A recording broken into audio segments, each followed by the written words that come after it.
Hello viewers, Rana diary চ্যানেলের পক্ষ থেকে আমি পড়ি। আমাদের ভিডিওগুলো নোটিফিকেশন সবার আগে পেতে হলে নিচে থাকা সাবস্ক্রাইব বাটনটি ক্লিক করে পাশে থাকা বেল আইকনটি প্রেস করে রাখুন। আর আমাদের ভিডিওগুলোতে লাইক কমেন্ট শেয়ার করতে মোটেও ভুলবেন না। ভাই আমাদেরকে ছেড়ে দাও, আমি কোনোদিন এই কাজ করব না। আমরা কথা দিচ্ছি আর জীবনে কোনোদিন এরকম কোনো কাজ করব না। আমাদেরকে ছেড়ে দাও, এরকম করো না প্লিজ। হ্যাঁ ভাই, আমি এরকম আর কোনোদিন করব না। আমি কথা দিচ্ছি আর জীবনে কোনো মেয়ের দিকে চোখ তুলেও তাকাবো না। আমি বাড়ি থেকে বের হব না।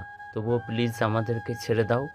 এরকম করে চিৎকার করছে রাফি আর মেহরাব, কিন্তু এদিকে কোনো খেয়ালই নেই আবিরের। সে তাকিয়ে আছে উপরের দিকে, তার পশু প্রাণী চিতাবাঘটার দিকে। বাঘটা যেন কয়েকদিনের খিদা পেটে নিয়ে বসে আছে, সামনে যা পাবে তাই সে খেয়ে নিবে এমন অবস্থা। এই অবস্থায় সেই লোক দুইটাকে আবির বেঁধে রেখেছে একটা খাঁচার ভিতরে, আর সেই খাঁচার ভিতরকে ছিঁড়ে দিবে বাঘটাকে যেন আবির বাঘটার গায়ে হাত বুলিয়ে দিতে দিতে দাঁড়িয়ে আছে। আবিরের মাথার চুলগুলো খানিকটা লম্বা হয়ে গেছে, এখন কাঁধ অবধি মাথায় চুল দেখতে একদম পাগলের মতো লাগে। গায়ে ছেঁড়া পাড়া কাপড়, এ যেন পুরো এক জঙ্গলে বসবাসকারী মানুষ। আবির তখন লোক দুইটার দিকে তাকিয়ে ভয়ঙ্করভাবে হাসতে হাসতে চিৎকার করে বলে, তোদেরকে ছেড়ে দিব, তাই না? তোরা কি ছেড়ে দিয়েছিলি সেই নিষ্পাপ ছোট্ট মেয়েটাকে? যখন তোরা পাগলের মতো ছেড়ে খাচ্ছিলি, তখন সে চিৎকার করে কান্না করেছিল, তোদের পায়ে হাতে ধরেছিল, কিন্তু তোরা তোরা তো তাকে ছেড়ে দিসনি, তাকে একদম ধ্বংস করে দিয়েছিস। তাহলে আমি কেন তোদেরকে ছেড়ে দিব আজকে? এই বাঘের মুখ থেকে তোরা কিভাবে রক্ষা পাস সেটা আমি দেখব। ভাই প্লিজ আমাদেরকে ছেড়ে দাও, এই ভাগের সামনে পড়লে আমাদের একটা হাড্ডিও ফিরে পাওয়া যাবে না। তাই প্লিজ আমাদেরকে ছেড়ে দাও। তোমার যা প্রয়োজন আমাকে বলো, আমি এনে দেব, তবুও আমাদেরকে ছেড়ে দাও। আমার যা প্রয়োজন তা যদি তোরা এনে দিতে পারিস, তাহলে আমার বোনকে এনে দে, যাকে তোরা মেরে ফেলেছিস। সেই বোনকে তোরা আমার কাছে এনে দে, না হলে তোদেরকে আছে এখানেই টুকরো টুকরো করে এই বাঘের মুখে রেখে দিব। কথাটা বলা মাত্র মেহরাব চুপ হয়ে যায়। সে কি বলবে কিছুই বুঝতে পারছে না, কারণ তারা যে কাজ করেছে তার ফলাফল এটাই হওয়ার কথা ছিল। আবি তখন তার চিতা বাঘটা নিয়ে খাঁচার সামনে দাঁড়ায়। বাঘটা গর্জন দিতে শুরু করে, আর রাফি আর মেহরাব চিৎকার করে কান্না করতে থাকে। আবির তখন বাঘটাকে গায়ে হাত বুলিয়ে দিতে দিতে বলে, রক, যাও, ওই দুইটা শুয়ারের বাচ্চাকে টুকরো টুকরো করে দাও। ওরা যেমন মানুষের শরীরকে টুকরো টুকরো করে, ঠিক তেমনই তুমি ওদেরকে টুকরো টুকরো করে তোমার পেটে চালান করে দাও। আমি তোমার সাথে আছি। বলে এই বাঘটাকে খাঁচার ভিতর ঢুকিয়ে দিল। আর খাঁচার ভিতর বাঘটা ঢোকা মাত্রই লাফ দিয়ে পড়ল গিয়ে মেহরাবের মুখের ওপর। মেহরাবের মুখ থেকে রক্ত পড়তে শুরু করলো। আবির হাসতেছে, রাফি বের হওয়ার জন্য চিৎকার করছে আর কান্না করছে, কিন্তু আবির সেই কান্না দেখে হু হু করে হেসেই যাচ্ছে। এক পর্যায়ে বাঘটা মেহরাবের মুখের উপর একটা আঁচড় দিয়ে দেয়। মেহরাব সাথে সাথেই মাটিতে লুটিয়ে পড়ে, আর বাঘটা তার মাথার কাছে একটা কামড় দেয়, যার ফলে মেহরাবের মাথার অর্ধেক প্রায় খাওয়া শেষ হয়ে যায়। এবার রাফির পালা। বাঘটা দৌড়ে রাফিকে ধরতে চায়। রাফি খাঁচার এদিক সেদিক দৌড়াচ্ছে, কিন্তু একটা খাঁচার ভিতর একটা চিতাবাঘের সাথে দৌড়ানো কি এতই সহজ? বাঘটা রাফিকে ধরে ফেলে এবং রাফি চিৎকার করে কান্না করছিল।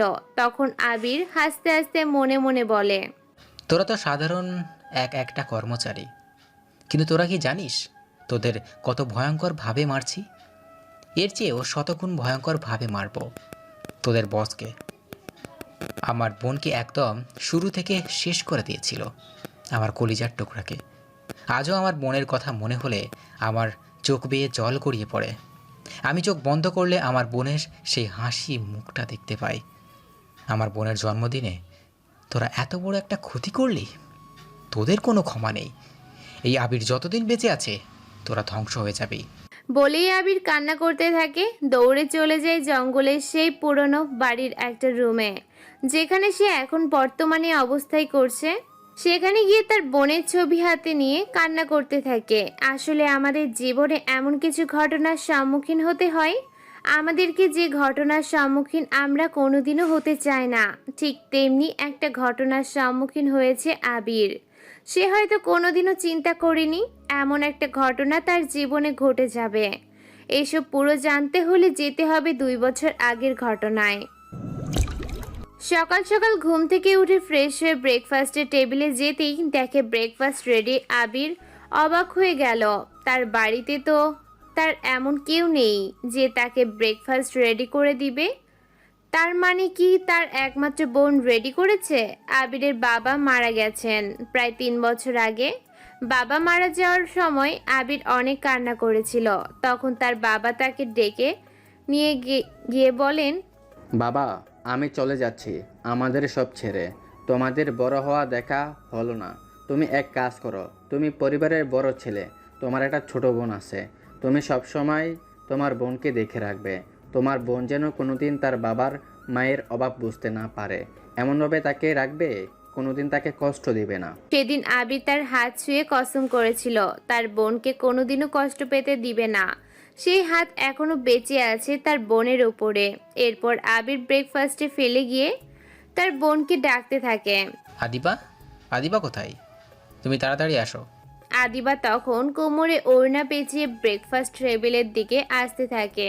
আবির এটা দেখে মুচকি মুচকি হাসছে। তার বোন এত বড় হয়ে গেছে, সে এখন রান্নাঘরে রান্না করবে। আবির তখন তার বোনের দিকে তাকিয়ে চিন্তিত কণ্ঠে বলে ওঠে, আদিবা, তোমাকে কে বলেছে তুমি রান্না করবে? আমি রান্না করতাম। ওঠো। তুমি কেন রান্না করতে গেলে? তোমার যদি হাত পুড়ে যেত তাহলে কি হতো? আরে ভাই, আমি এখনো কি বাচ্চা আছি নাকি? আমি এখন অনেক বড় হয়ে গেছি। তুমি এখনো আমাকে সেই ছোট্ট ভাবো। আমি কি কোনো কাজ করতে পারি না? আমি তোমার জন্য রান্না করছি। এটা তো মেয়েদের কাজ। তুমি কেন রান্না করবে? মেয়েদের হোক বা ছেলেদের, এটা কোনো বিষয় নয়। আমি তোমাকে কোনো কাজ করতে দিব না। তোমার কিছু হয়ে গেলে আমি কিভাবে বাঁচবো বোন? আদিবা তখন আবিরের কাছে এগিয়ে এসে আবিরকে জড়িয়ে ধরে বলে, আমাকে যদি কাজ করা থেকে আটকাতে চাও তাহলে একটা বিয়ে করো না কেন? পড়াশোনা শেষ করে তো এখন চাকরি করতেছো, তবুও বিয়ে করো না কেন? আমারও তো ভাবি রাখতে ইচ্ছে করে। এই তো তোমার শুরু হয়ে গেছে তোর সেই কথা। আমি বলছি না, আমার পছন্দ মেয়ে না হলে আমি বিয়ে করব না। তাহলে তুমিও শুনে রাখো, যদি তুমি বিয়ে না করো তাহলে আমি কাজ করব। তুমি আমাকে পারলে আটকে দেখাও। আচ্ছা বোন, আমার অফিসের টাইম হয়ে গেছে। তুইও তো স্কুলে যাবি। এইসব বিষয় নিয়ে পরে কথা বলি। এখন চল ব্রেকফাস্ট করে নি। আর কালকে থেকে ভুলেও কিচেনে আসবি না। আদিবা তখন মুচকি হেসে আবিরের পাশে বসে আবির আদিবাকে প্রতিদিন খাইয়ে দেয়। আজকেও তার ব্যতিক্রম হলো না। আবির আদিবাকে খাইয়ে দিতে দিতে বলল, বোন, আর মাত্র 1 সপ্তাহ পরেই তো তোর জন্মদিন। তুই এই জন্মদিনে কি উপহার চাস বল? তুই যেটা চাইবি ভাইয়া তোকে সেটাই এনে দিবে। তুই কি চাস বল? যদি তোমার আমাকে গিফট দিতেই হয় তাহলে একটা ভাবি এনে গিফট করে দাও, তাহলে আমি সবচেয়ে বেশি খুশি হব। আমি তার সাথে বসে বসে গল্প করতে পারবো। তুমি অফিসে যাওয়ার পর আমি সারাদিন একা বাসায় থাকি। আচ্ছা ঠিক আছে, তুই যখন এত করে বলছিস তাহলে আমি 2 মাসের ভিতরেই বিয়ে করব। তুই কোনো টেনশন করিস না। আদিবা তখন আবিরের কথায় অনেক খুশি হয়ে যায়। এরপর 2 ভাই বোন খাওয়া দাওয়া করে আবির নিজের বাইকটা বের করে আদিবাকে ডাকতে থাকে। আদিবা স্কুল ড্রেস পরে চলে এসেছে। এরপর আবির আদিবাকে তার স্কুলের সামনে নামিয়ে দিয়ে চলে যায় এবং এটা তার প্রতিদিনের রুটিন। আবির সকালেই আদিবাকে স্কুলে নামিয়ে দিয়ে যায়। এরপর বিকেলে আদিবা একা একাই বাসায় ফিরে আসে। আজকে বিকালে আদিবা যখন বাইরে দিয়ে বাড়ি ফিরছিল তখন সাকিব, মেহরাব, রাফি আর অনিক বাইক নিয়ে রাস্তার পাশে দাঁড়িয়েছিল। তারা আদিবাকে দেখেই মুখ দিয়ে বিভিন্ন রকম অঙ্গভঙ্গি করতে শুরু করে, যেটা আদিবার একদম ভালো লাগছিল না। এরপর তারা আদিবার সামনে এসে বলে, কি ব্যাপার মামনি?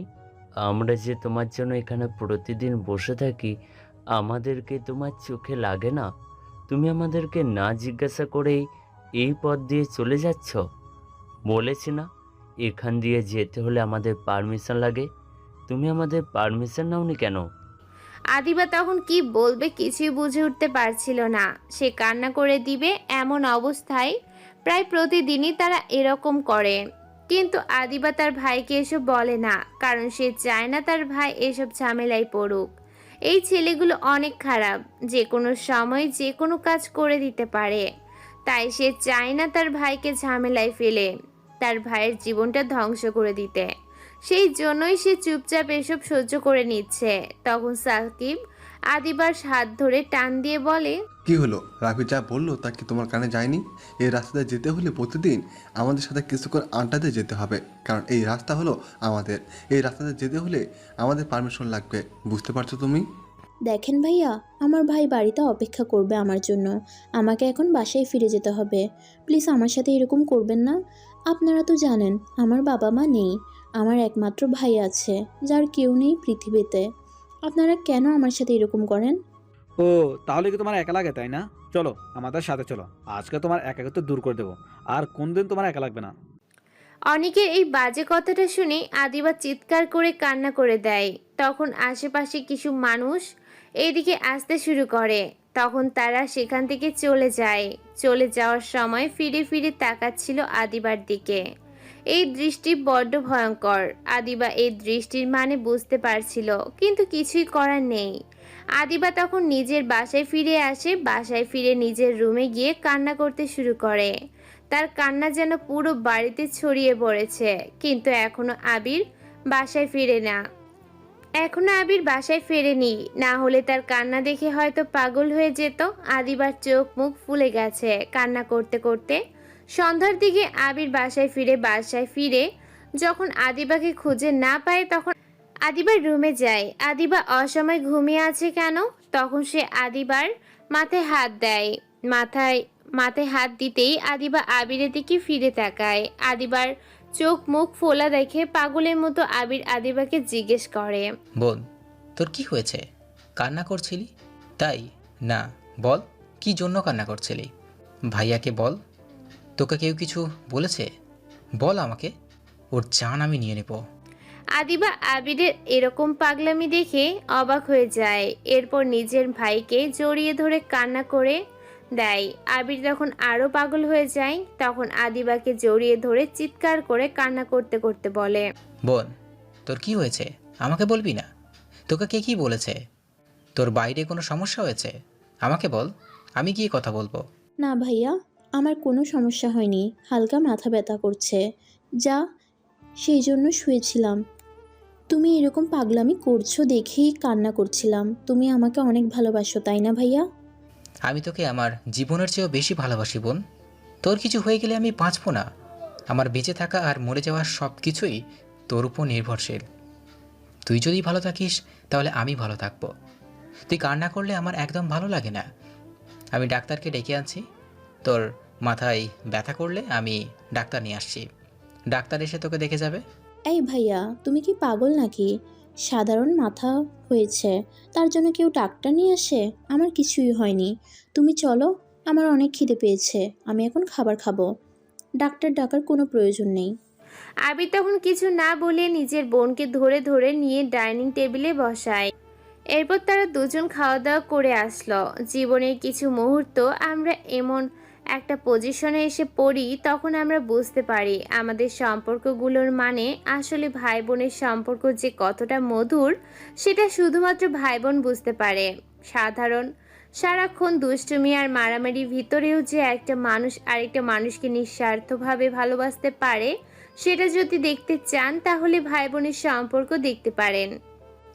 ভাই বোনের সম্পর্কের ভিতর কোনো চাওয়া পাওয়া থাকে না। একজনের প্রতি আরেকজনের নিঃস্বার্থ ভালোবাসা থাকে, তাকে কিন্তু সেটা অপ্রকাশিত থাকে। কারোর সামনে কেউ প্রকাশ করতে চায় না সে কতটা ভালোবাসে, আর যদি প্রকাশ করে ফেলে কিন্তু সেই অনুভূতির দ্বারা প্রকাশ করতে পারে না যে সে কতটা ভালোবাসে।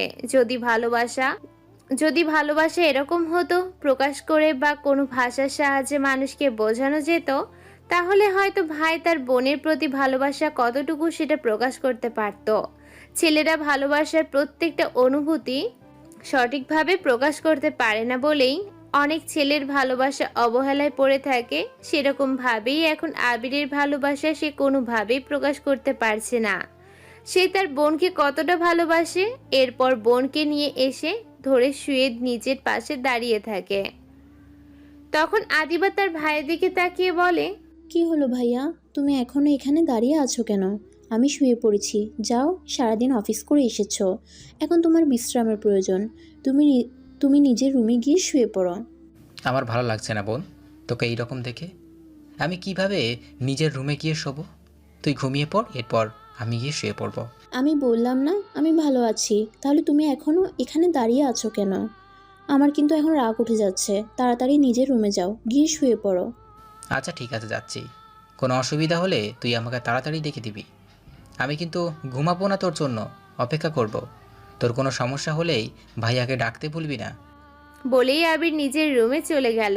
ওদিকে মেহরাব, রাফি, অনেক, সাকিব চারজন মিলে প্ল্যান করছে কিভাবে আদিবাকে শেষ করে দেয়া যায়। তারা অনেক দিন ধরে আদিবার পিছে পড়ে আছে, কিন্তু আদিবা তাদেরকে একদমই পাত্তা দেয় না, সব সময় তাদেরকে এড়িয়ে চলার চেষ্টা করে।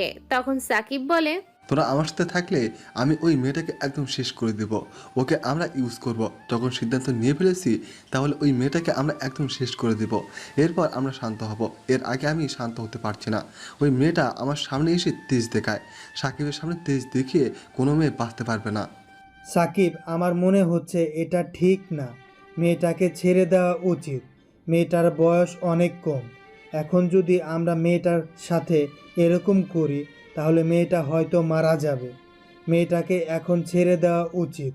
পরবর্তী সময় যদি তাকে সময় পাই তাহলে তার পিছে ঘুরব। এখন এই মেয়েটাকে ছেড়ে দেওয়া উচিত। মেয়েটা ইতিম, বাবা মা নেই। আমারও ঠিক এমনটাই মনে হচ্ছে। তোমরা মেয়েটাকে ছেড়ে দাও। আমরা অন্য মেয়েদের পিছনে ঘুরি, এই মেয়েটাকে ছেড়ে দেওয়াই ভালো। তার ভাই অনেক কষ্ট করে মেয়েটাকে বড় করছে। আমরা যদি এখন মেয়েটার কিছু করে ফেলি তাহলে ওর ভাইটা মারা যাবে। আমারও কিছুটা কষ্ট হচ্ছে মেয়েটার জন্য। তোরা দেখছি এখন দয়ের সাগর হয়ে গেছিস। এরকম করলে কি চলবে? আমাদের ইচ্ছা যখন জেগেছে মেয়েটাকে আমরা ব্যবহার করব, তাহলে মেয়েটাকে আমরা ব্যবহার করেই শান্ত হব। আমারও ইচ্ছে, তাই আমি চাই ওই মেয়েটাকে একদম শেষ করে দিতে। ওই মেয়েটাকে দেখেছিস একবার, দেখলে শরীরের মধ্যে আলাদা একটা জোশ চলে আসে। সাকিব অনেকদের একটা বড় গ্যাং আছে। তারা বিভিন্ন রকম সন্ত্রাসমূলক কাজকর্ম করে বেড়ায়। যাই মূলে রয়েছে অনিকার সাকিব। নতুন করে যুক্ত হয়েছে রাফি আর মেহরাব। তাই তারা কিছুটা ভয় পায় ভয়ঙ্কর কাজগুলো করতে, সেই জন্য তারা এখন না করতেছে। কিন্তু বাকি দুইজন এইসব কাজ করে অভ্যস্ত, তাই তারা চাচ্ছে এই কাজটা করতে। ওদিকে আদিবা রুমে বসে বসে চিন্তা করছে আর মনে মনে বলতেছে, আমি এখন ভাইয়াকে কিভাবে বলবো আমার এই সমস্যার কথা? ভাইয়াকে বললো তো ভাইয়া অনেক চিন্তা করবে, কিন্তু এই ছেলেগুলোর অত্যাচার তো দিন দিন বেড়েই চলেছে। তাদের কথা ভাইয়াকে কিভাবে বলবো? ভাইয়া হয়তো এটা শোনার পর প্রায় ওদেরকে মারতে চলে যাবে। আর ওরা যেরকম সন্ত্রাসী গ্রুপ, তাতে আমার ভাইয়াকে ওরা মেরে ফেলবে। আমি চাই না আমার ভাইয়ের কিছু হোক। আমি এসব সহ্য করে যাই, হয়তো ওরা বাদ দিয়ে দেবে। এসব চিন্তা করতে করতে আদিবা ঘুমিয়ে পড়ে। পরের দিন সকাল হতেই আবির কাজে বেরিয়ে যায়। আদিবাকে নিয়ে আদিবাকে স্কুলে দিয়ে সে চলে যায়। তার অফিসে গিয়ে নিজের বোনের জন্য কি গিফট কিনবে সেই চিন্তা করতে থাকে। এদিকে স্কুল ছুটি হওয়ার পর যেই আদিবা বাড়ির উদ্দেশ্যে রওনা হবে, তখনই সাকিব এসে তার সামনে দাঁড়ায়। আজকে তার সাথেই ছেলেগুলো তার কাছে নেই। তখন একটু বাদে অনেক চলে আসে। আদিবা তাদেরকে দেখে ভয় পেয়ে যায়। আজকে তাদের মুখের দিকে তাকাতেই অন্যরকম একটা ভয় কাজ করছে। আজকে তাদের মনে কি আছে সেটা আদিবা জানে না। সাকিব তখন আদিবার সামনে দাঁড়িয়ে বলে, আদিবা, তোমাকে আমি এত দিন থেকে বলতেছি তুমি আমাদের সাথে একদিন চলো, কিন্তু তুমি রাজি হচ্ছ না। পরে কিন্তু আমরা যখন এটা করব তখন বুঝতে পারবে। তুমি বুঝতে পারছো না তোমার কি হবে। তাই ভালো ভেলে বলছি, একদিন আমাদের সাথে চলো পার্টিতে, সেখানে আমরা মজা করব। এরপর তোমাকে ছেড়ে দেব, কেউ কিছু জানতে পারবে না। আদিবা ছোট হলে কি হবে, তার আত্মসম্মান বোধ ভালোই আছে। সেই জন্য সে রেগে যায়, গিয়ে সাকিবের গালে একটা থাপ্পড় দিয়ে দেয়। তখন অনেক এসে আদিবার হাত ধরে টানতে টানতে বলে, এ মেয়ে, তোমার সাহস কি করে হলো আমার বন্ধুর গায়ে হাত তোলার? আজ পর্যন্ত এমন কোনো মানুষ বের হয়নি যে আমাদের গায়ে হাত তুলবে, কিন্তু তুই সাধারণ একটা মেয়ে হয়ে আমার বন্ধুর গায়ে হাত তুলছিস। তোকে একদম শেষ করে দেবো। আজকে চল আমাদের সাথে। বন্ধু, আজকে ছেড়ে দে, ওকে একটু টাইম দে। ও যদি বুঝতে চায় তাহলে বুঝে নিক, কিন্তু যদি সময়ের বাইরে চলে যায় তাহলে কিন্তু আমি এটা করব। তখন সে বুঝতে পারবে তার সাথে কি হবে, কিন্তু এখনও রাজি হচ্ছে না, তখন দেখবি এমনিতেই রাজি হবে।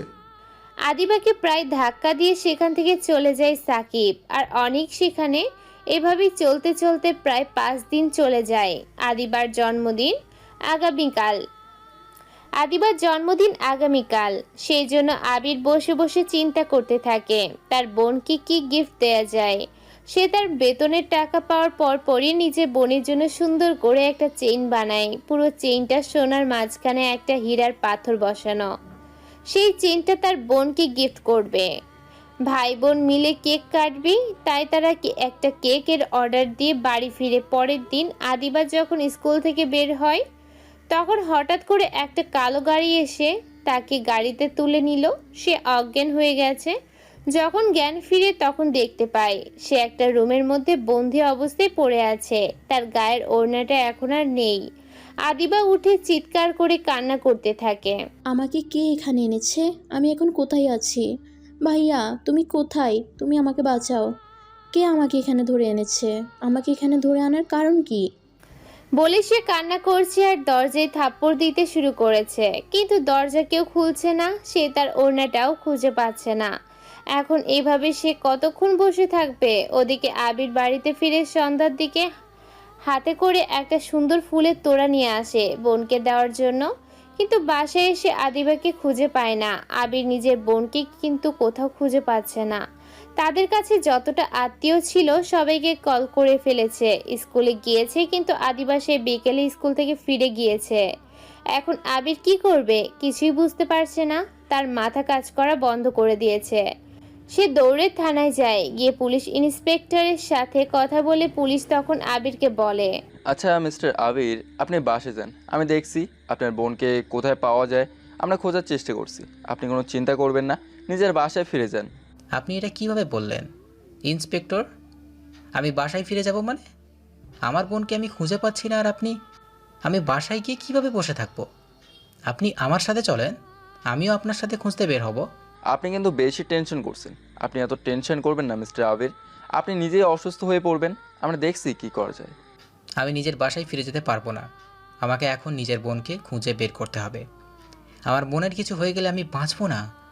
ওর জন্মদিনে আগামীকাল, আমার আজকে সব কিছু অর্ডার করে কালকের জন্য প্রস্তুতি নিয়েছিলাম, কিন্তু আজকে আমার বোনটা কোথায় গেল? আবির কান্না করতে করতে বুক ভাসিয়ে ফেলেছে। কিন্তু এখন আদিবাকে কোথায় খুঁজে পাবে সে?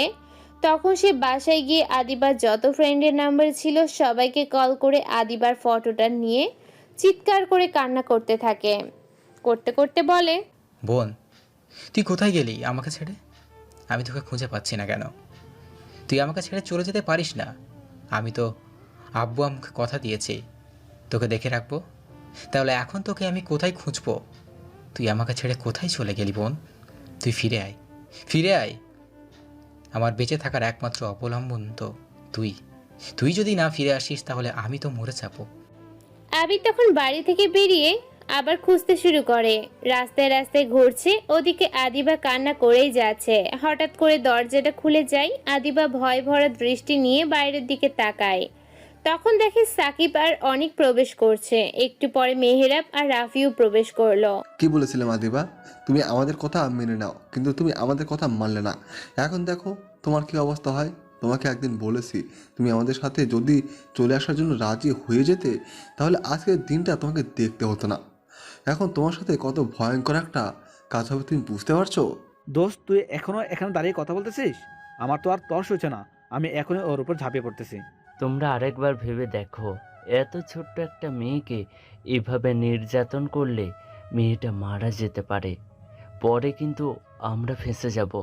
এই ছেলে, তোমার যদি ইচ্ছে না থাকে তাহলে তুমি আমাদের কাছ থেকে চলে যেতে পারো, কিন্তু আমাদের সাথে থাকতে হলে এভাবেই থাকতে হবে। আমরা এই মেয়েটাকে শেষ করে দেব।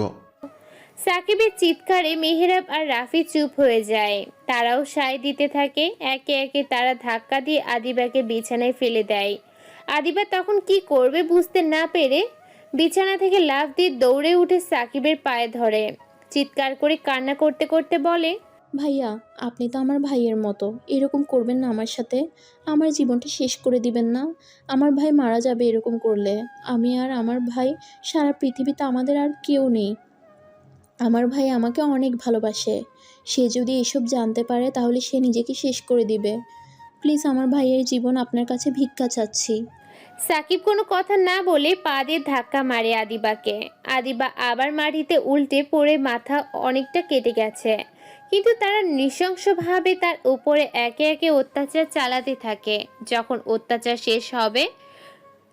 অত্যাচার শেষ করে সবাই ক্লান্ত হয়ে পড়ে, তখন মেহেরাব ভয় পেয়ে যায়। মেয়েটাকে তোমরা একই অবস্থা করেছো। এখন যদি ওকে আমরা ছেড়ে দিই তাহলে মারা যাবে। এরপর আমরা পুলিশের কাছে ফেঁসে যাব। এখন আমরা কি করব? আদিবা তখন পড়ে আছে, তার হুঁশ নেই, পড়ে আছে একদমই মরার মতো। সাকিব, আমার মনে হয় মেয়েটাকে মেরে ফেলা উচিত। ওকে যদি এইভাবে ছেড়ে দেই তাহলে ঝামেলা হতে পারে। মেয়েরাব ঠিক কথা বলেছে, এখন ওকে শেষ করে দেবো। এছাড়া আমাদের আর কোনো উপায় নেই। তাহলে এই করছিস কেন? মেরে ফেল। তখনই তারা চারজন মিলে আদিবার গলা ছুরি দিয়ে কেটে দেয়। আদিবা কিছুই বুঝতে পারে না তার যে মৃত্যু হয়েছে। সে বুঝতেও পারছে না তার গলা কেটে তারা ফেলে রাখে। ওদিকে পুলিশের এদিকে খুঁজে মরছে, অন্যদিকে আবির খুঁজতেছে। আবির আদিবার বান্ধবীর কাছ থেকে এই বিষয়টা জানতে পারে। তখন আবির তার বিভিন্ন বন্ধু বান্ধবের সাহায্য নিয়ে সাকিবের আস্তানা খুঁজে পায়। তখন সাকিবের আস্তানায় এসে যখন দরজা ধাক্কা দিতে থাকে, তখন দরজা প্রায় ভেঙে ভিতরে ঢুকে যায়। নিজের বোনের এমন অবস্থা দেখে আবির পাথর হয়ে যায়। পাগলের মতো চারজনকে মারতে শুরু করে, কিন্তু তারা চারজনের সাথে এক আসে, পেরে ওঠে না। সাকিব ধাক্কা দিয়ে আবিরকে ফেলে দেয়। এরপর তারা চারজন সেখান থেকে পালিয়ে যায়। আবির সেখানে দাঁড়িয়ে কান্না করতে থাকে, নিজের বোনকে জড়িয়ে ধরে চিৎকার করে কান্না করে বলে, বোন, তোর সাথে এমন একটা ঘটনা হয়ে গেল, তুই আমাকে জানাতে পারলি না একটা বারও। এখন তোর এমন অবস্থা হয়েছে আমি তোর দিকে তাকাতে পারছি না। বোন, আমি তো মরে যাব। তোর এই অবস্থার জন্য যারা যারা দায়ী আছে তার এই মৃত শরীর ছুঁয়ে প্রতিজ্ঞা করছি, ওদের কাউকেই আমি ছাড়বো না। ওদের এমন অবস্থা করব যে ওরা নিজেরাও ভাবতে পারবে না। কিন্তু বাবা মা, আমি তো তাদেরকে কথা দিয়েছিলাম, কিন্তু আমি তো তোকে বাঁচাতে পারলাম না। আবির তখন কি করবে কিছু বুঝে উঠতে পারছিল না। সে কান্না করতে করতে লাশ নিয়ে বাসায় ফিরে যায়। বাসায় ফিরে এসে আরো বেশি কান্না করতে শুরু করে, কারণ সে তার বাবা মাকে দেয়া কথা রাখতে পারেনি। সেজন্য তার আরো বেশি কান্না পাচ্ছে। আসলে আমাদের জীবনে এমন মুহূর্ত যদি আসে তাহলে সেটা সত্যি অনেক কষ্টকর। আবির তখন চিৎকার করে কান্না করতে করতে তার বোনের ছবি নিয়ে পুলিশ স্টেশনের দিকে যায়, কারণ সে এখন তাদের বিরুদ্ধে মামলা করবে। সে পুলিশ স্টেশনে যাওয়ার পর পুলিশ অফিসারকে বলে, অফিসার প্লিজ, আমার বোনের খুনিদেরকে শাস্তি দিন। 4টা ছেলে মিলে আমার নিষ্পাপ বোন ধর্ষণ করে মেরে ফেলেছে, ওদেরকে ফাঁসি দেন। আমি ওদের নাম আপনাকে বলছি। মিস্টার আবির, আপনি শান্ত হন। আপনার বোনকে কে খুন করছে সেটা আমাদের তদন্ত করতে দিন। আপনি একটু শান্ত হন। আমি শান্ত হতে পারবো না অফিসার। আমার বোনকে খুন করে ফেলেছে, বুঝতে পারছে না। আমার জীবনে বাঁচার একমাত্র অবলম্বন আমার সব কিছু আমার বোন। আমার সেই বোনকে ওরা মেরে ফেলেছে। ওদেরকে আমি শান্তিতে থাকতে দিতে পারবো না। ওরা 4 জন, ওদের সবাইকে আমি চিনি। আপনি আমার সাথে চলুন, ওদেরকে অ্যারেস্ট করবেন। দেখুন মিস্টার আবির, সব কিছুর একটা নিয়ম কারণ আছে। আপনি বললেই তো ওদেরকে অ্যারেস্ট করা সম্ভব না। ওদের বিরুদ্ধে প্রমাণ, সাক্ষী সব কিছুর প্রয়োজন আছে। আমি আপনার সামনে সাক্ষী দাঁড়িয়ে আমি নিজের চোখে দেখেছি ওদেরকে। এর পরেও কি আপনারা আরও প্রমাণ লাগবে? দেখুন মিস্টার আবির, এখানে প্রমাণের বিষয় আছে। আপনি সাক্ষী দিলেই তো হবে না, আপনাকে প্রমাণ দিতে হবে যে আপনার বোনকে ওরা মেরে ফেলেছে। ওদেরকে প্রমাণ ছাড়া আমি অ্যারেস্ট করতে পারি না। ওদের বিরুদ্ধে আপনার কাছে কি প্রমাণ আছে? অফিসার, আমার বোন মারা গেছে, আমার বোনের হত্যা হয়েছে। আমি এখন আপনাকে কিভাবে প্রমাণ দিব? আপনি ওদেরকে অ্যারেস্ট করুন না, না হলে কিন্তু খুব খারাপ হয়ে যাবে। দেখুন, আপনি কিন্তু বেয়াদবি করছেন। আমার সামনে এসে সব কিছু নিয়ম কানুন আছে। আপনি মামলা করে যান, আমরা এরপর তদন্ত করব, আস্তে আস্তে ওদেরকে ধরবো। আবির তখন অনেক রেগে যায়। সে রেগে গিয়ে কি করেছে বুঝতে পারেনি। পুলিশ অফিসারের গলাটা চেপে ধরে। তখন পুলিশ অফিসার তার থেকে হাত ছাড়িয়ে নিয়ে ধাক্কা দিয়ে বলে, এই ছেলে, তুমি কি করছো তুমি বুঝতে পারছো? একজন কর্তব্যরত পুলিশ অফিসারের গায়ে হাত দেওয়ার মতো অপরাধ করছো। তোমার বোনের খুনিদের শাস্তি দেওয়ার আগে তোমাকে এই পুলিশের হেফাজতে নিয়ে আসা দরকার। অফিসার, শেষবারের মতো বলছি, আমার সাথে চলুন। আমার বোনের খুনিদেরকে আমি চিনি, ওদেরকে শাস্তি দিতে হবে। যদি আমার সাথে না চলেন তাহলে কিন্তু এখানেই আপনাকে খুন করে ফেলবো। তোমার তো সাহস কম না? তুমি থানায় এসে পুলিশ অফিসারকে খুনের হুমকি দাও। যাও, তোমার বোনের খুনিদেরকে আমরা ধরবো না, পারলে কিছু করে দেখাও। কথাটা বলতে দেরি হয়, আবির পুলিশ অফিসারকে ধাক্কা দিতে দেরি হয়নি। পুলিশ অফিসার সিটকে গিয়ে পড়ে। তখন 2-3 জন পুলিশ অফিসার তাকে ধরতে আসে, কিন্তু এর মধ্যে আবির পুলিশ অফিসারের পকেট থেকে তার বন্দুকটা বের করে পুলিশ অফিসারের মাথায় গুলি করে দেয়। সঙ্গে সঙ্গে লোকটা মারা যায়। তখন সব পুলিশ এসে তাকে ধরার জন্য দৌড়াতে থাকে। তাকে আবির বুঝতে পারে সে কত বড় ভুল করে ফেলেছে রাগের মাথায়। তখন কয়েকজন পুলিশ অফিসার তাকে ধরার জন্য তার পিছে পিছে দৌড়াতে থাকে। আর আবির সামনে দৌড়াচ্ছে, পিছনে পুলিশ অফিসার দৌড়াচ্ছে। আবির তখন দৌড়াতে দৌড়াতে হঠাৎ করে হারিয়ে যায়। পুলিশ অফিসাররা কোথাও খুঁজে পান না। তার বিরুদ্ধে সরকারিভাবে মামলা করা হয়। ওদিকে আবির হঠাৎ করে হারিয়ে যাওয়ার কারণ হচ্ছে সে মাঝখান দিয়ে একটা দেয়ালের পিছনে চলে যায়। এরপর সে দেয়ালের পাশ দিয়ে দৌড়াতে দৌড়াতে একটা জঙ্গলের ভিতরে চলে আসে। জঙ্গলটা খুবই ভয়ঙ্কর সে জানে, কারণ এই জঙ্গলে কয়েকদিন আগে চিড়িয়াখানা থেকে পালানো কয়েকটা বাঘ এসে পড়েছে। তাই এই জঙ্গলে কেউ আসে না। কিন্তু আবিরকে এখন বাঁচতে হবে। সে যদি বাঁচতে চায় তাহলে এই জঙ্গলে পালিয়ে বেড়ানো ছাড়া আর কোনো উপায় নেই। তাই সে জঙ্গলের ভিতরে লুকিয়ে পড়ে। সেখানে একটা পুরনো বাড়ি আছে। সে বাড়ির কাছে যায়, গিয়ে হাঁপিয়ে পড়ে। তখন সে হঠাৎ করে একটা পাথরের ধাক্কা খেয়ে মাটিতে লুটিয়ে পড়ে। তার হাতের অনেক জায়গায় কেটে যায়। তখন সে কি করবে কিছুই বুঝতে পারে না। হঠাৎ করে তার শরীরে গরম কিছু অনুভব হয়। সে মাথা তুলে তাকাতেই তার চোখ কপালে উঠে যায়, কারণ তার সামনে একটি চিতাবাঘ দাঁড়িয়ে আছে। আবির তখন বুঝতে পারে তার মৃত্যুর সময় একদম ঘনিয়ে এসেছে। তখন সে চিতাবাঘের দিকে তাকিয়ে মুচকি হেসে বলে, হে ভাই, তুমি আমাকে মেরে আর কী বা করবে? আমি তো এমনিতেই মরে গেছি। আমার তো এখন শুধু শরীরটা আছে, কিন্তু আমার শরীরের ভিতরে যে প্রাণটা আছে সেটা অনেক আগেই মারা গেছে। আমার বোনকে যখন আমি এই অবস্থায় দেখেছি তখনই আমার মধ্য থেকে আমার প্রাণটা চলে গেছে। এখন তো আমার শুধু দেহ আছে। তুমি চাইলেই আমার দেহটা খেতে পারো। কিন্তু আবিরকে অবাক করে দিয়ে বাঘটা তাকে কিছুই না করে বাঘটা তার পায়ে পা দিয়ে হালকা নাড়াচাড়া করে তার পাশে বসে পড়ে।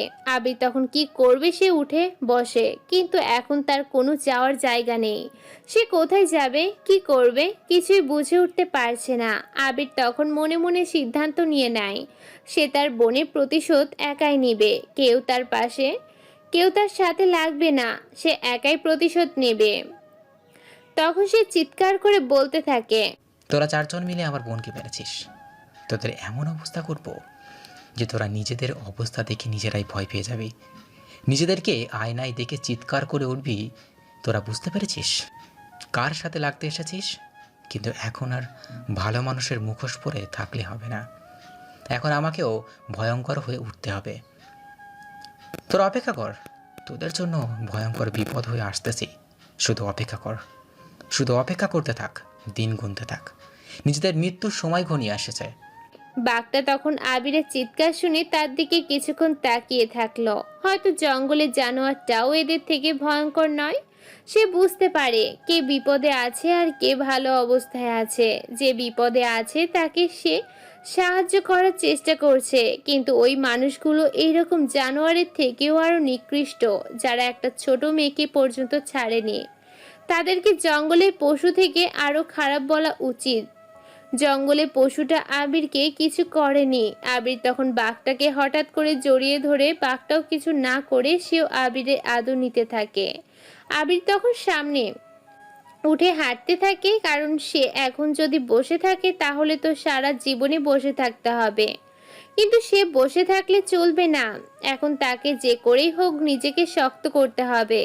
তাই সে জঙ্গলের এদিক ওদিক ঘুরে বেড়ায়। বাঘটাও আর তার পিছন পিছন ঘুরে এইভাবে সেই 2 দিন জঙ্গলে ঘুরে বেড়ায়, জঙ্গলে কিছু ফলমূল খেয়ে সে বেঁচে আছে।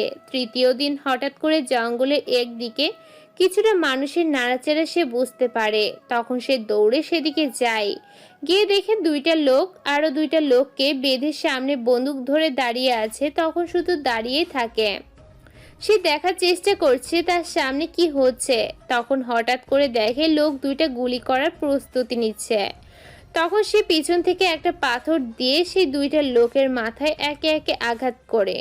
লোক 2টা ছিটকে পড়ে যায়। আবিরের তখন দৌড়ে এসে লোকগুলোর কাছে যায়, গিয়ে তাদের হাত থেকে বন্দুক নিয়ে ওই লোকের মুখের বাঁধন খুলে এরপর বলতে থাকে, কি ব্যাপার, তোমাদের এখানে কেন বেঁধে আনা হয়েছে? আর ওরা তোমাদেরকে মারতে চাইছিল কেন? সত্য কথা বলবে, না হলে কিন্তু আমিও তোমাদেরকে খুন করে ফেলবো। লোক 2টা তখন শুধু আবিরের দিকে তাকিয়েই ছিল। তারা কি বলবে হয়তো বুঝে উঠতে পারছিল না। তখন আবির আবার চিৎকার করে বলল, এই কি বলছি শুনছো না? তোমাদের নাম কি আর তোমরা এখানে কেন এসেছো? আর ওরা তোমাদেরকে মারতে চাইছিল কেন? সব সত্যি কথা আমাকে বলো, না হলে কিন্তু এই বন্দুকের গুলি একটাও তোমাদের উপর থেকে যাবে না। তখন একটা লোক বলতে শুরু করে, আমি হচ্ছি রাজীব চৌধুরী। আমি একজন মৃত্তিকা বিজ্ঞানী আর মাটির নিচের বিভিন্ন জিনিস নিয়ে গবেষণা করি। আমি জানতে পেরেছিলাম এই জঙ্গলের ভিতরে একটা জায়গায় কিছু সম্পদ পাওয়া যাবে এবং সেই জায়গাটা চিহ্নিত করতে আমার বন্ধু ইরফানকে নিয়ে আমি চলতে শুরু করি। হঠাৎ করে আমাদের বিষয়ে এরা জেনে যায় এবং তারা আমাদেরকে ধরে এনে এখানে জায়গাটা চিনে নিয়ে আমাদেরকে মেরে ফেলতে চেয়েছিল। তখন আপনি এসে আমাদের বাঁচালেন। হ্যাঁ ভাই, ও সত্যি কথা বলছে। আমরা এইসব বিষয়ে কিছু জানি না। আমরা শুধু সরকারিভাবে এগুলো তদন্ত করতে এসেছিলাম, কিন্তু লোক 2টা আমাদেরকে ধরে নিয়ে এসে বেঁধে রেখেছে। আমাদের কাছ থেকে সেই সম্পদের জায়গাটা চিনে নিয়েছে। এখন তারা ওখানে আক্রমণ করার প্ল্যান করছিল। আবির তখন বুঝতে পারে এদেরকে মেরে কোনো লাভ নেই। তখন তাদের দিকে তাকিয়ে বলে, দেখেন, এখন আপনারা পুরো পৃথিবীর কাছে মৃত। আপনাদের মেরে ফেলার জন্য এখানে তুলে আনা হয়েছে, কিন্তু আমি আপনাদেরকে বাঁচিয়েছি। এখন আপনারা আমাকে সেই সম্পদের জায়গাটা বলে দিবেন। লোক 2টা তখন আবিরের দিকে কিছুক্ষণ তাকিয়ে থাকে। এরপর ইরফান নামের লোকটা বলতে শুরু করে, আপনি এসব কি বলছেন? এটা একটা সরকারি সম্পদ। আপনি আমাদেরকে বাঁচিয়েছেন, সেটার জন্য ধন্যবাদ। কিন্তু সরকারি সম্পদ আপনাকে দিব কেন? সরকারি সম্পদ ওই সরকারকে দিয়ে কোনো লাভ নেই। সরকারের টাকা কে পাবে? এই সরকারি অফিসার এবং পুলিশ অফিসার, তাই তো? ওরা সবগুলো বাটপার। আমি এই সম্পদের ঠিক কাজে লাগাবো। এই সম্পদের ঠিকানা বল। তখন লোক 2টা বলতে না চাইলেই আবির তাদের মাথায় বন্দুক ধরে। তখন তারা সেই জায়গাটা বলে দেয়। তখন আবির তাদের মাথায় গুলি করে দেয়। লোক 2টা তখন মাটিতে লুটিয়ে পড়ে। আবির তখন চিৎকার করে তাদের দিকে তাকিয়ে বলে, আমি এখন ভয়ঙ্কর হয়ে গেছি। আমি আর ভালো নেই। আমি ভালো ছিলাম, আমাকে কেউ দাম দেয়নি। আমাকে সবাই শেষ করে দিতে চেয়েছে, সবাই আমাকে শেষ করে দিয়েছে। কিন্তু আমি এখন ভয়ঙ্কর হয়ে উঠেছি। এখন আমি কাউকে ছাড়বো না। ভালো খারাপ আমি কিছুই বুঝি না। আমার সামনে দিয়ে যেই আসবে তাকেই আমি খুন করে ফেলবো। অন্য সময় হলে তোদেরকে বাঁচিয়ে রাখতাম, কিন্তু এখন তোদেরকে বাঁচিয়ে রাখবো না। কারণ তোরা যে সম্পদ নিয়ে সরকারের কাছে দিবি, সরকার সেই টাকা দিয়ে ওই পুলিশ অফিসার বিভিন্ন অফিসারদের বেতন দিবে। কিন্তু তোরা শুধুই নামে অফিসার, কোনো কাজের নয়। তোদেরকে আমি বাঁচতে দিব না, সবাইকে ধ্বংস করে দিব। আমার সামনে যেই আসবে এখন সেই ধ্বংস হয়ে যাবে। বলে আবির সেই বাঘের দিকে তাকায়। বাঘটাও তখন আবিরের দিকে হয়তো অবাক দৃষ্টিতে তাকিয়েছিল। সে বুঝতে পারছিল না কি হবে আবির। আবির তখন বাঘের দিকে তাকিয়ে বলে, আজকে থেকে তোর নাম রক দিলাম। তুই আমার সবচেয়ে আপনজন। পৃথিবীতে এখন আমার আর কেউ নেই, শুধু তুই আর আমি। এই জঙ্গলে রাজ করব, এই জঙ্গলের রাজত্ব থাকবো আমাদের হাতে। যা, ওই মানুষগুলোকে তুই খেয়ে ফেল। তোর পেটে গেলেও একটুও লাভ হবে। এই মানুষগুলো একটু হলেও তো পশুদের উপকারে আসবে, কিন্তু এরা পৃথিবীতে বেঁচে থাকলে কারো উপকারে আসতো না। তাই তোর পেটে দিলে তোর একটু কিছু উপকার হবে। বাঘটা তখন সবাইকে ছিঁড়ে ছিঁড়ে খেতে থাকে। আবির তখন সেই খাওয়ার দৃশ্য বসে বসে দেখছিল। এরপর সে সেই মাটিগুলো খুঁড়তে থাকে এবং ভিতরে কিছু গোপন খনিজ সম্পদ পায়। সেগুলো নিয়ে সে রাতের আধারে বেরিয়ে পড়ে এবং সেগুলো বিক্রয় করে আবার চলে আসে জঙ্গলে। এবং জঙ্গলে আসার পর সে তার প্লেন সাজাতে থাকে। এখন তাকে কিছু লোক জোগাড় করতে হবে যারা তার হয়ে বাইরে কাজ করবে, আর সে এই জঙ্গলে পড়ে থাকবে। সে ভিতরে ভিতরে মানুষকে ধ্বংস করে দিবে, কিন্তু বাইরে থেকে কেউ চিনতে পারবে না। আবির তখন কিছু ভয়ঙ্কর লোকের সাথে যোগাযোগ করে এবং তাদের মধ্য থেকে একটা গ্যাংয়ের সকল সদস্যদেরকে সে কিনে নেয় টাকা দিয়ে। তখন লোকগুলো তার হয়ে কাজ করতে শুরু করে। সবাইকে সে জঙ্গলের ভিতর ডাকে, কিন্তু সে যেখানে থাকে তাকে সেখানেই নয়, একটু দূরে ডাকে, কারণ এখানে যে কোনো মানুষই বেইমানি করতে পারে। তাই সে তার নিজের বসবাসের স্থান কাউকে দেখাতে চায় না, তাই সে একটু দূরে রেখে আসার পর সবার হাতে হাত মিলাই। সবাই হাত মেলানোর সময় শরীরের মধ্যে কারেন্টের মতো শক খায়, কিন্তু কিছু বুঝতে পারে না। আবির তখন সবার সামনে দাঁড়িয়ে বলে, আজ থেকে তোমাদের কাজ হবে আমার হয়। আমার গ্যাংয়ের নাম নেই, কোনো অস্তিত্ব নেই, সব কিছু ধূলিসাৎ হয়ে গেছে। তোমরা শুধু আমার হয়ে কাজ করবে, আমি যেটা বলবো সেটা করবে। আমাদের সামনে কেউ পরিচয় নেই, কি অফিসার কি ডক্টর, কাউকেই আমরা চিনি না। আমরা শুধু চিনি ভালো মানুষদের জন্য। ওই পৃথিবীটাকে একটা শান্তির বসবাস জায়গা করে দেওয়াই আমাদের লক্ষ্য। সেখানে অন্যায় হবে, সেখানেই আমরা যাব, গিয়ে ওদেরকে শেষ করে দিব। তোমাদেরকে পরিচয় করিয়ে দিই, এই হচ্ছে রিফাত, আজকে থেকে তোমাদের বাইরের লিডার। আর তোমরা ভুলে যেও না, তোমাদের উপর সব সময় নজরদারি করা হবে। কেউ যদি বেইমানি করার চেষ্টা করো, তখন কিন্তু তোমাদের একদম ধ্বংস করে দেওয়া হবে। সবাই এখন চলে যাও, তোমাদের সময় মতো তোমাদের টাকা পেয়ে যাবে। আর রিফাত, তুমি আমার সাথে একটু বসো, তোমার সাথে কিছু কথা আছে। তখন সবাই খুশি মনে সেখান থেকে চলে যায়, কারণ তাদেরকে আগে থেকে অ্যাডভান্স করে নিয়ে আসা হয়েছে। রিফাত তখন আবিরের সামনে বসে থাকে। আবির তখন রিফাতের দিকে তাকিয়ে বলে, রিফাত, তোমাকে আমি বিশ্বাস করেছি, কারণ আমার এক পরিচিত লোক বলেছে তুমি অনেক বিশ্বস্ত, তাই তোমাকে বিশ্বাস করে বাইরের সকল দায়িত্ব দিয়ে দিয়েছে। কিন্তু তুমিও ভেবো না যে তোমার বাইরে আর কেউ থাকবে না, তোমার ওপরেও নজরদারি করা হবে। আমার সাথে বেইমানি করার চেষ্টা করলে ফল কিন্তু ভালো হবে না। আর তুমি বাইরে গিয়ে কি করবে সেটাও জেনে নাও। স্যার বিশ্বাস করেন, আমি আপনার বিশ্বস্ত হওয়ার চেষ্টা করব, কোনোদিন আপনার সাথে বেইমানি করব না। আপনি বলুন আমাকে কি করতে হবে, দেখবেন আমি করতে পারি কি না। তাহলে তুমি এখনই বেরিয়ে পড়ো। সাকিব, রাফি, অনিক, মেহরাব, এই চারজনের উপর খুব ভালো করে নজর রাখবে। এরা কখন কোথায় যায় কি করে সব ইনফরমেশন আমার চাই। ওদের সব কিছু শেষ করে দিতে হবে, কারণ ওদের বিরুদ্ধে আমার যে যুদ্ধ সেটা কোনোদিন শেষ হবে না। যতদিন না পর্যন্ত এদের রক্ত আমি মাটিতে মিশিয়ে না ফেলছি, ততদিন পর্যন্ত আমার শান্তি নেই। তুমি কাল থেকেই শুরু করো, কয়েকজন লোককে ওদের পেছনে লাগিয়ে দেবে। ওদের প্রত্যেকটা সেকেন্ডের হিসাব আমার কাছে এনে দিবে। স্যার আপনি কোনো চিন্তা করবেন না, আমি দেখতেছি কি করা যায়। আমি বাইরে যাচ্ছি, গিয়ে সবার পেছনে লোক লাগিয়ে দেব, ওদের সব ইনফরমেশন আপনার কাছে সময় মতো চলে আসবে, আপনি কোনো টেনশন করবেন না। বলেই রিফাত সেখান থেকে চলে যায়। আর আবির সেখানেই তার বাঘকে নিয়ে সেই পুরনো বাড়িতে ফিরে আসে। এখানে সে তার বোনের ছবি সহ তার প্রয়োজনীয় কিছু জিনিসপত্র আর ল্যাপটপ নিয়ে এসেছে। সে এখানে কি একটু বুদ্ধির খেলা খেলেছে, সবার সাথে হাত মিলাতে গিয়ে তাদের ভিতরে মাইক্রোচিপ লাগিয়ে দিয়েছে। আবির কম্পিউটার ইঞ্জিনিয়ারিং পড়াশোনা করে সফটওয়্যার ইঞ্জিনিয়ার হিসেবে চাকরি করেছিল এতদিন, তাই সে এসব বিষয় ভালোই জানে।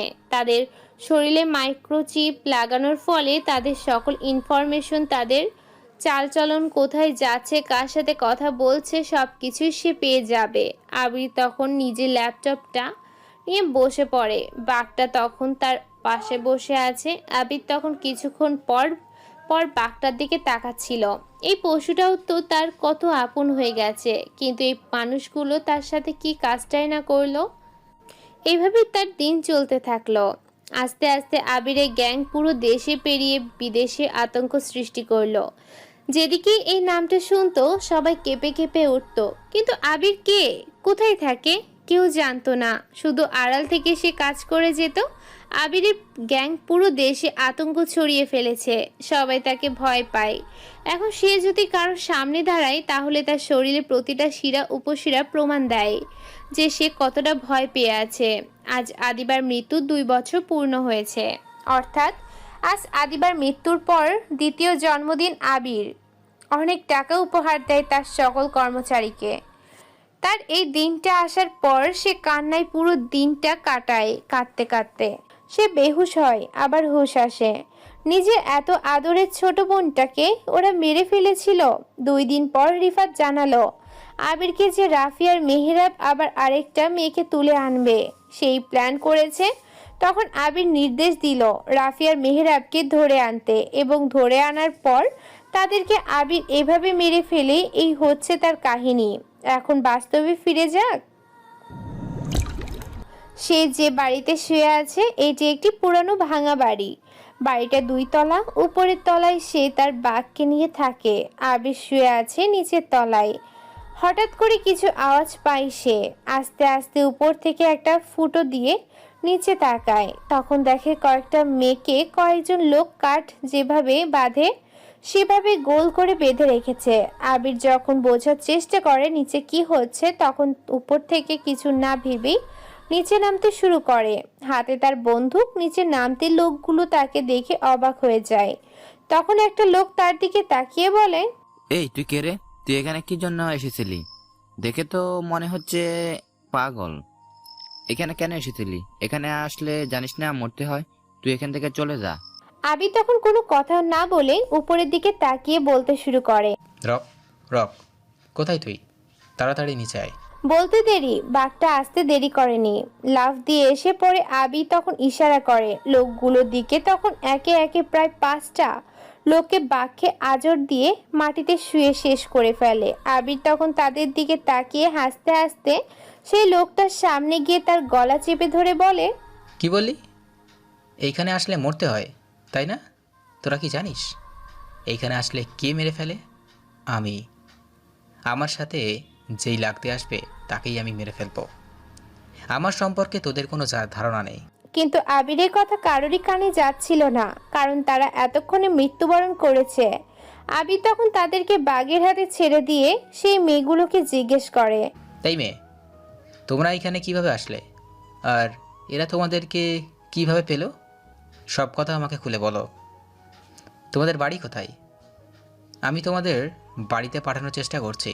মেয়েগুলো তখন এতটাই ভয় পেয়ে গিয়েছিল যে তাদের মুখ থেকে কোনো কথাই বের হচ্ছিল না। এসব দেখে আবির তখন তাদেরকে শান্ত গলায় বলে, তোমরা ভয় পেও না, আমি তোমাদের কিছুই করব না।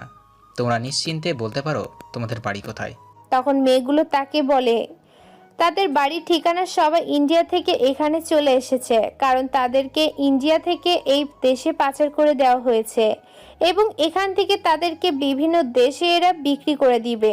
তখন আবির তখন রিফাতকে কল করে। রিফাত আসার পর আবির রিফাতকে বলে, রিফাত, এদেরকে পাঠানোর ব্যবস্থা করো। এরা যেন সম্মানে নিজেদের বাড়িতে ফিরে যেতে পারে ব্যবস্থা করো। সবাইকে দায়িত্ব নিয়ে বাড়ি পৌঁছে দাও। ওকে স্যার, আপনি কোনো চিন্তা করবেন না। আমি সবাইকে বাড়ি পৌঁছানোর ব্যবস্থা করছি। কেউ এখানে থাকতে পারবে না। সবাইকে আমি যার যার বাড়িতে পৌঁছে দেব। তাদের দেশে তাদেরকে পৌঁছে দেওয়া হবে। সবাই অনেক খুশি ছিল, কিন্তু একটা মেয়ে যেন চুপ করে পাশে বসে আছে। আবির তার দিকে তাকালো। দেখতে অনেকটা মায়াবী। আবির মেয়েটার দিকে তাকিয়ে আছে। আবির মেয়েটার মুখের দিকে তাকাতেই যেন আলাদা একটা আকর্ষণ কাজ করছিল।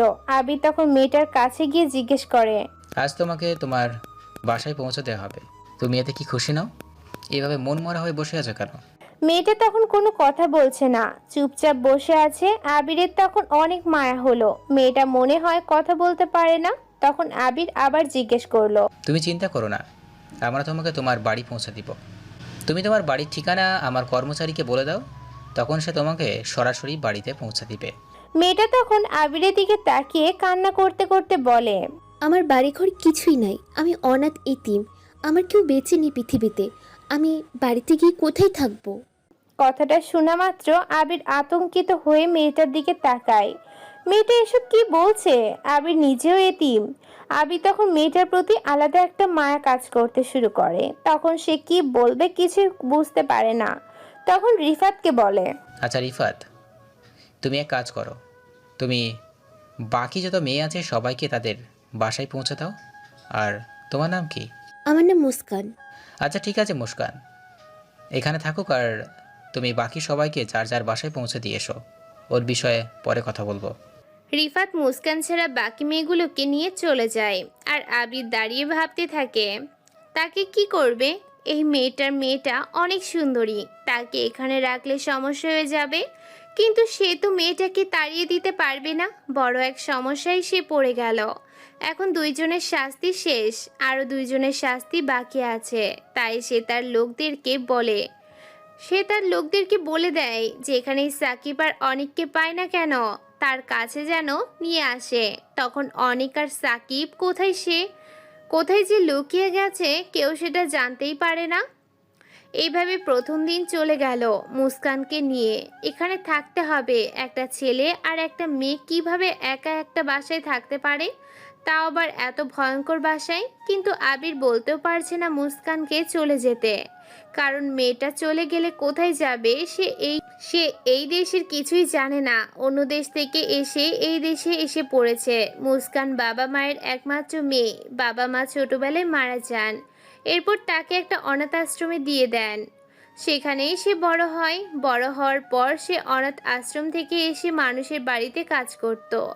তখন একটা লোক তাকে কাজের কথা বলে নিয়ে আসার পর তাকে বাংলাদেশে পাঠিয়ে দেয়। সে কলকাতায় থাকতো, কলকাতা থেকে তাকে বাংলাদেশে পাঠিয়ে দেওয়া হয়।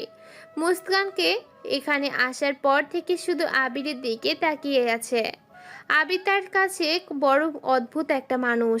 মুস্কান দেখতে পাচ্ছে লোকটার মাথা ভর্তি চুল, কিন্তু কেমন যেন মুখের ভিতর আলাদা একটা মায়া কাজ করে। দেখতে এতটা ভয়ঙ্কর হলেও ভিতরের মায়াটা যেন লুকিয়ে আছে তার মুখের মধ্যে। তখন মুস্কান গিয়ে আবিরের সামনে দাঁড়িয়ে বলে, আপনি এভাবেই আমাকে আর কতদিন রাখবেন? আপনি এখানে একা থাকেন এই জন্তুটাকে নিয়ে, আর আমাকে এখানে রেখেছেন। আমি এখানে কতদিন থাকবো আর কিভাবে থাকবো? আবির তখন মুস্কানের কথা শুনে তার দিকে ফিরে তাকায়। সেও চিন্তায় পড়ে যায় কি বলবে। এরপর তাকে বলে, হ্যাঁ, সেই বিষয়টা নিয়ে আমি অনেক চিন্তায় আছি। এখন তোমাদের কোথায় যেতে দিই, তুমি সেই দেশের কিছুই জানো না। এই দেশে তোমাকে কোথায় ছেড়ে দিই? আমারও বাবা মা নেই, আমি এতিম। তাই আমি বুঝতে পারি বাবা মা ছাড়া কতটা কষ্টে জীবনযাপন করতে হয়। এই জন্য তোমাকে একা যেতে দিচ্ছি না। তোমার কি ইচ্ছা? হ্যাঁ, আমি এখন কোথায় যাব, কি করব, আমি তো কিছুই বুঝে উঠতে পারছি না। আচ্ছা ঠিক আছে, এখানে আপাতত থাকি। আর আপনি এরকম কেন সবসময় এত লম্বা চুল রাখেন? চুলগুলো কাটেন না কেন? আপনার কাছে তো টাকা পয়সা মনে হয় আছে, তাহলে এরকম বাজে কাপড় পরে ঘোরেন কেন? ভালো কাপড় কিনতে পারেন না? আবিরের সামনে দাঁড়িয়ে অন্য কেউ ওই কথাটা বলতে পারতো না, কিন্তু মুস্কান বলে আবির আর কিছু ফিরে বলেনি। এরপর মুস্কান আবার বলতে শুরু করে, আপনাকে দেখলে তো এরকম মনে হয় না। আপনার মুখের মতো আলাদা একটা মায়া কাজ করে, কিন্তু আপনি এরকম করে থাকেন কেন? আপনার উচিত সব কিছু পাল্টে নতুন করে নিজের জীবন শুরু করা, কিন্তু আপনি জঙ্গলের মতো পড়ে আছেন কেন? মুস্কান, তোমার এইসব জেনে কোনো লাভ নেই। তুমি এখানে থাকতে এসেছো, থাকো, কিন্তু আমার পার্সোনাল বিষয়ে কোনো কথা বলবে না। আমি একদম পছন্দ করি না। মুস্কান তখন কিছু না বলে অন্য রুমে গিয়ে বসে থাকে।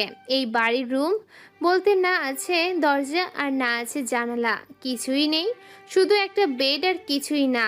এই বাড়ির মধ্যে নেই রান্না করার জায়গা। এরপরেও যে খাবার কোথা থেকে আসে সেটাই বুঝতে পারে না মুস্কান। রাতে শুয়েছিল, হঠাৎ করে আবিরের মুখটা তার সামনে ভেসে ওঠে। মুস্কান অজান্তেই হেসে ওঠে। এরপর মনে মনে বলতে থাকে, আমার মনে হয় আপনার মনে অজানা লুকানো অনেক ব্যথা আছে, যেগুলো আপনি মানুষের সামনে প্রকাশ করতে পারেন না। আমি আপনার মুখ দেখে সেটা বুঝতে পারি, কিন্তু কি সেই কষ্ট আমাকে কি শেয়ার করা যায় না? আমি তো সেই প্রথম দেখাতেই আপনার অজানা মায়ে আটকে গেছি।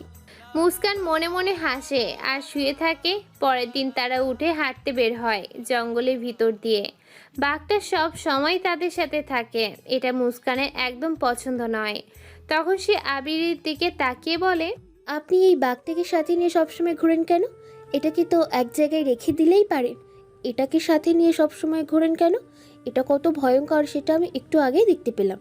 একটা শিয়ালকে কিভাবে সে খেয়ে ফেললো, হঠাৎ কোন দিন জানি আপনাকে খেয়ে ফেলে।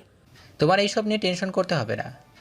যখন পৃথিবীতে কেউ আমার সঙ্গ দিচ্ছিল না, আমি একা হয়ে পড়েছিলাম।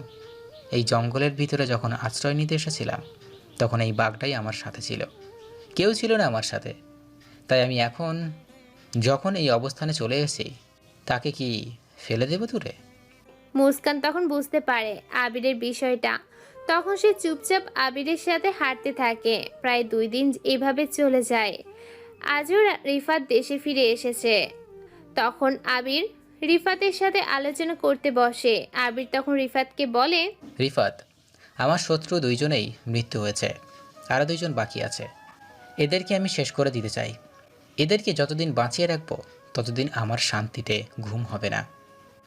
আমি ঘুমিয়ে যাওয়ার জন্য চোখ বন্ধ করলেই আমার বোনকে দেখতে পাই। যতদিন পর্যন্ত এদের রক্ত দিয়ে আমি আমার চোখ না ভেজাবো ততদিন পর্যন্ত আমার ঘুম আসবে না। তুমি এদেরকে ধরে নিয়ে আসার ব্যবস্থা করো, যে করেই হোক। অনিক আর সাকিবকে খুঁজে বের করো। স্যার, আমার মনে হয় এভাবে অ্যাটাক না করে ওদেরকে অন্যভাবে ধ্বংস করে দেওয়া উচিত। ওরা আমাদের সামনে কোনোদিন আসবে না। কোথায় পুলিশ বসে আছে ওদের পরিবারও জানে না। তবে ওদের দুজনের পরিবারের বোন আছে, আপনি ওদেরকে ধরে নিয়ে আসুন। ওদেরকে এনে শাস্তি দিন, তখন দেখতে পাবেন এমনিতে ওরা বেরিয়ে আসবে। কথায় আছে না, কাঁটা দিয়ে কাঁটা তুলতে হয়। ওদেরকে নিয়ে আসার পর দেখবেন ওরা এমনিতেই চলে আসবে। সে বুদ্ধি কি আমার আসেনি বুঝছো তুমি রিফাত? কিন্তু আমার ক্ষেত্রে সেটা খুবই অদ্ভুত লাগছে, কারণ আমি কোনোদিন কোনো মেয়ের দিকে তাকাইনি। এর মধ্যে আবার তাদের 2 জনের দুইটা 4টা বোন। তাদেরকে নিয়ে এসে যদি আমি অত্যাচার করে মেরে ফেলি, তাহলে তাদের আর আমার পার্থক্য কী থাকলো? আমি তো তাদের থেকে সৎ বলেই তো তাদের শাস্তি দিতে উঠে পড়ে লেগেছি। কিন্তু তাদেরকে যদি মেরে ফেলি তাহলে তাদের আর আমার মধ্যে পার্থক্য কী? তারা যদি জানোয়ার হয় তাহলে আমি তো জানোয়ার হয়ে গেলাম। আমি সেটা বলিনি স্যার। আপনি কেন ওদেরকে মেরে ফেলবেন? আপনি ওদেরকে নিয়ে আসেন, নিয়ে এসে বন্দি করে রাখেন। তখন ওরা তাদের বোনকে বাঁচানোর জন্য আসবে, তখন আমরা ওদেরকে ধরে ফেলবো। কথাটা তুমি মন্দ বলোনি। তাহলে তুমি আজকে থেকে শুরু করো। ওদের বোনদেরকে ধরে নিয়ে এসো এখানে আনার পরে দেখবে ওরা এমনিতেই চলে আসবে। তখন দেখবো ওরা আমার হাত থেকে কিভাবে বাঁচে। আচ্ছা স্যার, আপনি কোনো চিন্তা করবেন না। আমি এখনই বেরিয়ে পড়ছি আমার লোকদেরকে নিয়ে। ওদেরকে আমরা ধরে নিয়ে আসছি, আপনি কোনো টেনশন করবেন না। ওদেরকে আমরা শাস্তি দেবই। রিফাত তখন থেকে চলে গেল আর আবির দাঁড়িয়ে হাসতে শুরু করলো। মুস্কান আড়াল থেকে সেটা দেখছিল, কিন্তু সে কিছুই বুঝতে উঠতে পারছিল না। মুস্কান আবিরের সামনে এসে দাঁড়িয়ে বলে, ছি, আপনি এত খারাপ? আমি আপনাকে ভালো ভেবেছিলাম, কিন্তু আপনি তো অনেক খারাপ। আপনিও এদের মতো মেয়েদেরকে এনে বন্দি করে রাখেন, তাই না? আমাকে এখানে কেন রেখেছেন? বন্দি করে রাখার জন্য, তাই না? কথাটা শোনার পর আবিরের মাথায় রাগ উঠে যায়। আবির মুস্কানকে থাপ্পড় দিয়ে মাটিতে ফেলে দেয়। তখন মুস্কান কান্না করতে থাকে। আবির কিছুক্ষণ চুপচাপ দাঁড়িয়ে থাকে, আবার মুস্কানকে ধরে উঠিয়ে বলে, মুস্কান, কারো বিরুদ্ধে না জেনে কথা বলা ঠিক নয়। তুমি জানো না অতীত সম্পর্কে। যদি জানতে তাহলে এইরকম কথা কোনো দিন বলতে পারতে না।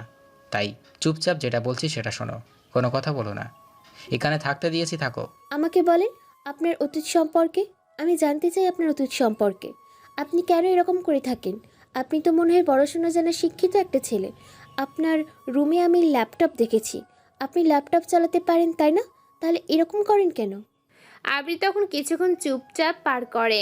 এরপর মুস্কানকে তার সম্পর্কে সব ঘটনা বলতে থাকে। মুস্কান কথাগুলো শুনে কান্না করে তখন মুস্কানের দিকে তাকিয়ে বলে, তুমি আমার অতীত সম্পর্কে শুনেই কান্না করে দিয়েছো। আর যদি আমার অতীতটা তুমি অনুভব করতে পারতে, তাহলে বুঝতে পারতে আমি কতটা কষ্ট পেয়েছি সেই সময়। আমার জীবনের সবচেয়ে ভয়ঙ্কর মুহূর্ত ছিল সেটা। বলতে বলতে আবির কান্না করছে। মুস্কান তখন আবিরের সামনে দাঁড়িয়ে কিছুটা অপরাধীর সুরে আস্তে আস্তে বলে, আমি আপনার সম্পর্কে না জেনে আপনাকে খারাপ কথা বলে ফেলেছি। আমাকে ক্ষমা করে দিবেন। আমি আর কোনো দিন আপনার ব্যাপারে কোনো খারাপ কথা বলবো না। আবির সেখান থেকে চলে যায়, কারণ সে আরও ভয়ঙ্কর একটা বিষয় জানতে পেরেছে। আবির তখন নিজেকে প্ল্যানটা সাজিয়ে ফেলে কিভাবে কি করবে। আবির তখন রুহিকে কল করে রুহি জঙ্গলের ভিতরে গাড়ি নিয়ে আসে। আসার পর যখন বাড়ির ভিতরে যায় তখন আবিরকে দেখে অবাক হয়ে যায়। রুহি আবিরের ভার্সিটির ফ্রেন্ড, তবে তাদের গ্রুপ আলাদা ছিল। মাঝখানে মুস্কানের মন খারাপ হয়ে যায়। এই মেয়েটার সাথে আবিরের কি সম্পর্ক? সে আবিরকে ভালোবেসে ফেলেছে। মুস্কান লুকিয়ে লুকিয়ে তাদের কথা শোনার চেষ্টা করে। তখন আবির রুহিকে দেখে এগিয়ে এসে বলে, রুহি, আমি যেভাবে বলেছিলাম সব কিছু সেভাবেই করেছিস তো? ছেলেটাকে যে করেই হোক বাঁচাতে হবে। ও যদি না বাঁচে তাহলে আমার সব কিছু শেষ হয়ে যাবে। ছেলেটা অনেক সাহায্য করেছে আমাকে। তুই এত চিন্তা করিস না, আমি সর্বোচ্চ চেষ্টা করব ছেলেটাকে বাঁচানোর জন্য। তুই আমার বন্ধু, তুই একটা কথা বলেছিস, আমি কি সেটা না করতে পারি? কিন্তু তোর এমন অবস্থা কেন? হাতের এই অবস্থা কেন? তুই বাইরে আয়, এসে চুল সব কিছু কাট, নিজেকে পরিবর্তন কর। আচ্ছা, এইসব বিষয়ে পরে দেখব। আগে আমি আদিবার খুনিদেরকে শাস্তি দিতে চাই। যতদিন পর্যন্ত আদিবার খুনিদেরকে শাস্তি না দিতে পারছি ততদিন আমি বাইরে বের হয়ে আসবো না। আমি এখান থেকেই সবাইকে শেষ করে দিব। আচ্ছা ঠিক আছে, আমাকে সময় মতো কল দিয়ে দিস, আমি সময় মতো সব কিছু করে নিব। এখন আপাতত সাবধানে থাকবি, কারণ তারা যে প্ল্যান করেছে এতে তুই কিন্তু ফেঁসে যেতে পারিস। বলেই রুহি যখন বের হয়ে যাবে তখন সে কিছুক্ষণে দাঁড়িয়ে থাকে মুস্কানকে দেখে। সামনে বেরিয়ে আসে মুস্কান। রুহির সামনে আসতেই রুহি হাসতে হাসতে আবিরের দিকে ফিরে তাকায়। আবির তখন অবাক হয়ে রুহির দিকে তাকায়। রুহি আবিরের দিকে তাকিয়ে বলে, বন্ধু, আমাকে না জানিয়ে এখানে এইসব চলছে? আমাকে তো জানাতে পারতি।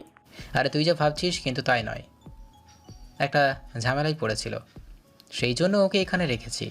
সময় হলে আবার চলে যাবে। বুঝি বন্ধু, সবই বুঝি।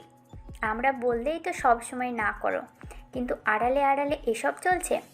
আমাদেরকে জানাতে পারতি, আমরাও তোর সাথে কিছুটা সময় কাটাতাম, আড্ডা দিতাম। বলি হাসতে হাসতে সেখান থেকে চলে গেল রুহি। মুস্কান কিছুই বুঝলো না তাদের কথাবার্তার মানে। মুস্কান তখন আবিরের সামনে এসে বলল, কি ব্যাপার? এই মেয়েটা আপনার কি হয়? ও এখানে এসেছে কেন? আর এভাবে কথা বলছে কেন? আমি ওর কথায় কিছুই বুঝলাম না। আর বলো না, ও আমার ভার্সিটির ফ্রেন্ড, এখন একজন ডক্টরও এরকমই কথা বলে সব সময় দুষ্টুমি করে। মুস্কান তখন কিছুটা মনে শান্তি পায়, কারণ সে এতক্ষণ একটা চিন্তার ভিতর ছিল। সে ভাবছিল এই মেয়েটা হয়তো আবিরের গার্লফ্রেন্ড। সে আবিরের গার্লফ্রেন্ডকে সহ্য করতে পারবে না, কারণ আবিরকে সে ভালোবেসে ফেলেছে। সকাল হতেই রিফাত, সাকিব আর অনিকের 4 বোনকে ধরে নিয়ে এসে বেঁধে রাখে। রিফাত তখন আবিরের সামনে এসে বলে, স্যার, আমার সাথে যে ছেলেটাকে দেখতে পাচ্ছেন ওর নাম হচ্ছে মিলাদ। এখন থেকে আমাদের হয়ে কাজ করবে। সেটা খুব ভালো, আমাকে অনেক সাহায্য করেছে এই মেয়েগুলিকে ধরার জন্য। আবির তখন মনে মনে কিছুটা হাসলো। এরপর রিফাতের দিকে তাকিয়ে মুচকি হেসে বলল, ঠিক আছে, তুমি যখন নিয়োগ দিয়ে দিয়েছো তাহলে আমি আর কি বলবো। ছেলেটা যেন বিশ্বাসের সাথে কাজ করে, এই ব্যাপারটা দেখবে। হ্যাঁ স্যার, আপনি কোনো চিন্তা করবেন না। আমি সাকিবের গ্যাংয়ের সব লোকদের জানিয়ে দিয়েছি যে তাদের বোনকে আমরা ধরে নিয়ে এসেছি। এখন তাদের বোনদেরকে আমরাই মেরে ফেলবো। বাঁচানোর ইচ্ছা থাকলে এখনই তারা আসবে।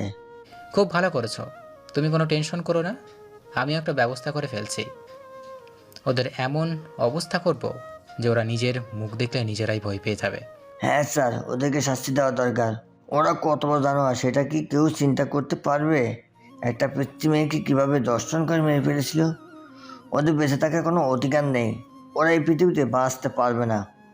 ওদেরকে শেষ করে দিন। তুমি ভুলে গেছো রাফি আর মেহরাবে কীভাবে মেরেছিলাম?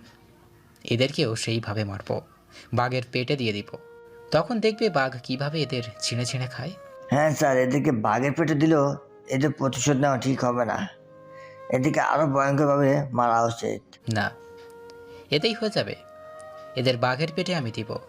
এদের জন্য আলাদা একটা খাঁচা বানিয়েছি, চলো আমরা এটা দেখে লিখি। এরপর আবির, রিফাত, মিলাদ সবাই চলে যায় সেই খাঁচার কাছে। লোহার তৈরি একটা বড় খাঁচা, সেখানে চারদিকে শুধু ধারালো ছুরি লাগানো। পালিয়ে যদি হাত দিয়ে ধরতে যায় খাঁচার রডগুলো, তাহলে ছুরির কারণে হাত কেটে যাবে। এমন অবস্থা যখন আবির রিফাতের দিকে তাকিয়ে বলে, তুমি এক কাজ করো, মিলাদকে নিয়ে এই খাঁচার ভিতরে ঢোকো। আমি এই খাঁচাটা পরীক্ষা করে দেখতে চাই।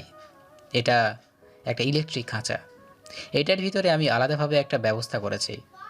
তুমি এটার ভিতরে ঢুকে দেখো, এরপর আমি আমার অ্যাপ্লাই করব সেই জিনিসটা।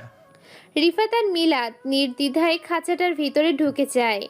এরপর খাঁচায় ঢোকা মাত্র খাঁচাটার দরজা বন্ধ হয়ে যায় আর আবির বাইরে দাঁড়িয়ে হাসতে থাকে। কি হলো স্যার, আপনি এভাবে হাসছেন কেন? আপনার হাসি দেখে তো খুব ভয় করছে আমার। আপনি এরকম করছেন কেন? আমাকে এখান থেকে বের করুন স্যার।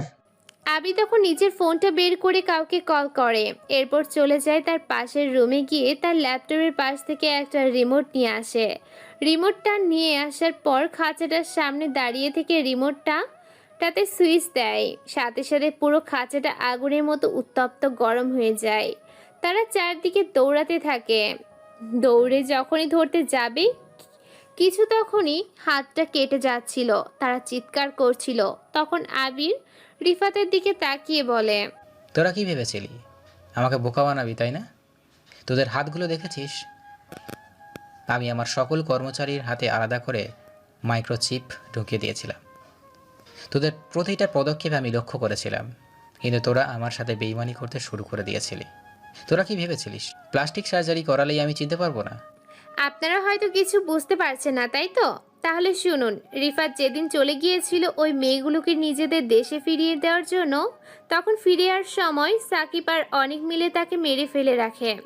এরপর তারা রুহির কাছে চলে যায় প্লাস্টিক সার্জারি করতে, কিন্তু তাদের জানা ছিল না যে রুহি আবিরের ভার্সিটির ফ্রেন্ড। তারা গিয়ে নিজেদের মুখে প্লাস্টিক সার্জারি করায়। সাকিব রিফাতের সেম মুখ প্লাস্টিক সার্জারির মাধ্যমে বানিয়ে নেয়। আরও অনেক আরেকটা ছেলের মুখ বানায়। কিন্তু যখনই সাকিব রিফাত সেজে চলে এসেছিল আবিরের কাছে, তখন আবির তার মুখের মধ্যে আলাদা একটা পরিবর্তন দেখতে পেয়েছিল। আর তার হাতের মধ্যে যখন দেখলো সেই চিপটা নেই, তখনই সে সন্দেহ শুরু করলো। এরপর সে যত প্লাস্টিক সার্জারি করার ডাক্তার আছে সবাইকে খোঁজ লাগায় এবং শেষ পর্যন্ত জানতে পারে রুহি তাদের অপারেশন করেছে। তখন সেই মাইক্রোচিপ এর মাধ্যমে সে লোকেশন ট্র্যাক করে। রিফাতের ঠিকানা জানতে পারে। রিফাতকে তারা বর্ডারের কাছাকাছি মেরে বেহুশ করে ফেলে এসেছিল। এরপর রুহির সাহায্যে সেখান থেকে রিফাতকে তুলে এনে চিকিৎসা করায় রুহি। একটু পরে চলে আসে এখানে রিফাতকে নিয়ে। রিফাত হুইল চেয়ারে বসে আছে। তখন আবির সাকিবের দিকে তাকিয়ে বলল, তোরা কি ভেবেছিলি নকল রিফাত সেদে আসলেই আমি বিশ্বাস করে ফেলবো যে তোরা রিফাত?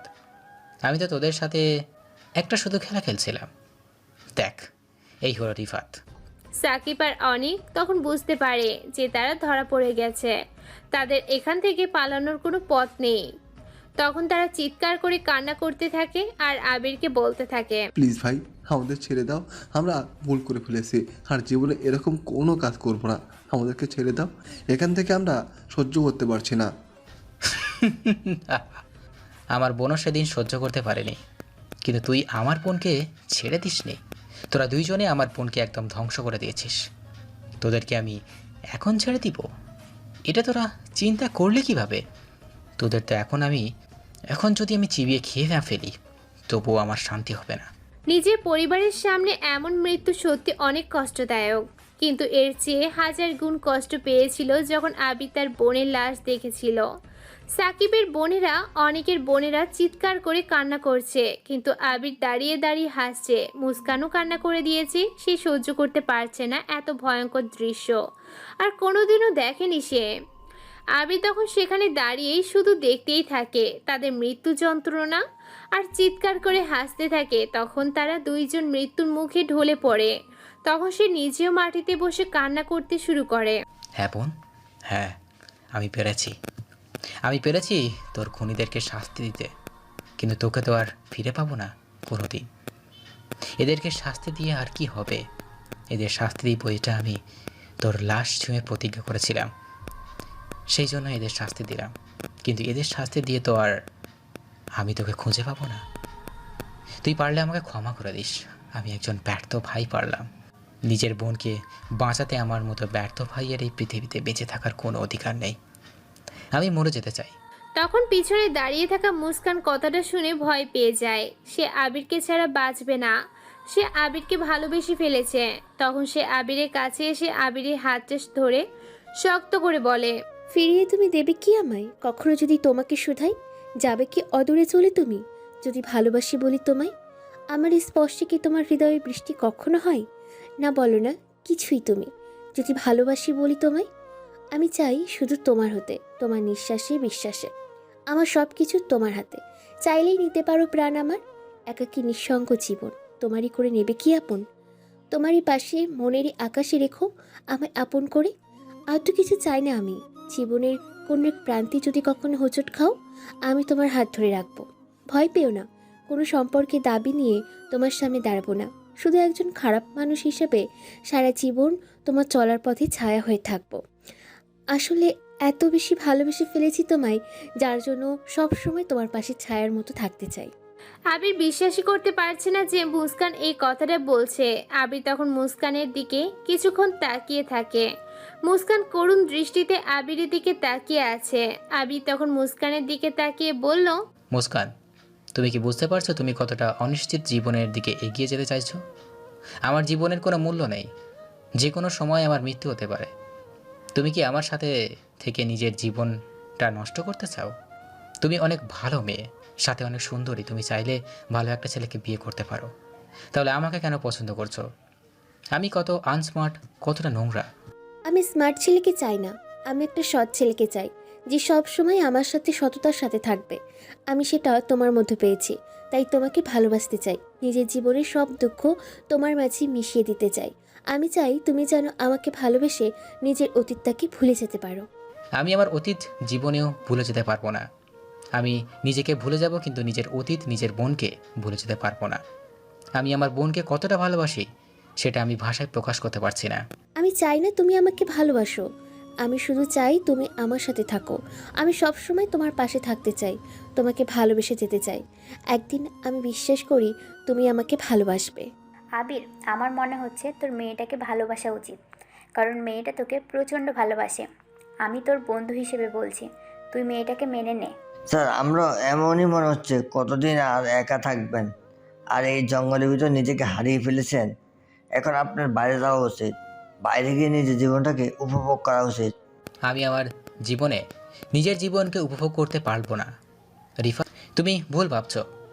আমি বাইরে গেলেই যে আমি শান্তিতে থাকবো এটা না। বাইরে গেলে আমি আরও কষ্ট পাবো। সবসময় আমার বোনের স্মৃতি মনে পড়বে। স্যার, আমরা সবাই আপনার সাথে আছি, আপনি ওনাকে মেনে নেন, আপনার বিয়ে দিয়ে দেই, এরপর আমরা সবাই মিলে একসাথে থাকবো। এতে তো কোনো সমস্যা নেই। আবির যে মুস্কানকে পছন্দ করে না তা কিন্তু নয়। মুস্কানকে আবির অনেক পছন্দ করে, কিন্তু সে চাইছিল না তার জীবনের সাথে জড়িয়ে কারো জীবন নষ্ট করে দিতে। সেই জন্য সে মুস্কানকে বারবার না করেছিল। এরপর কি যেন ভেবে আবির মুস্কানকে জড়িয়ে ধরে সবার মুখে হাসি ফোটে, কিন্তু কয়েকজন মানুষ এখনো কান্না করছে।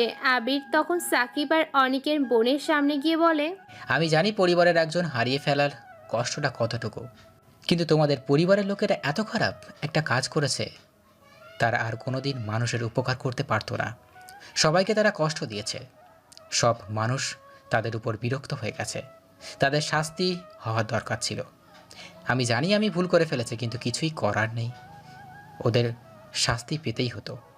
আমি না হলে সরকার থেকে অথবা পুলিশ থেকে তাদের শাস্তি পেতে হতো। তাই তোমরা মন খারাপ করো না। তোমাদের ভাই মারা গেলে কি হবে? আমি তোমাদের ভাই হিসাবে তোমাদের সাথে সব সময় থাকবো। তোমাদের যে কোনো প্রয়োজনে আমার সাথে যোগাযোগ করতে পারো। তখন সবাই অবাক দৃষ্টিতে আবিরের দিকে তাকালো। আবির গিয়ে সবাইকে জড়িয়ে ধরলো। মুস্কানও হেসে উঠল। একটা মানুষ কতটা ভালো হলে এভাবে কাউকে বুঝিয়ে বলতে পারে।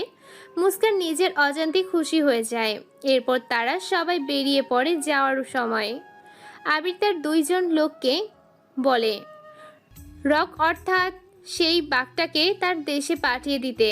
আমরা নিজেদের বিনোদনের জন্য পশু পাখিদেরকে বন্দি করে রাখি। সবার নিজস্ব একটা জায়গা আছে।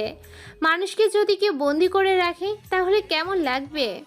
আবির তখন রকের কাছে গিয়ে জড়িয়ে ধরে বলে, বন্ধু, তুমি আমার সাথে অনেক দিন ছিলে। তোমাকে ছেড়ে আমি যেতে চাইনি, কিন্তু তোমাকে এখন নিজের দেশ আফ্রিকাতে ফিরে যেতে হবে।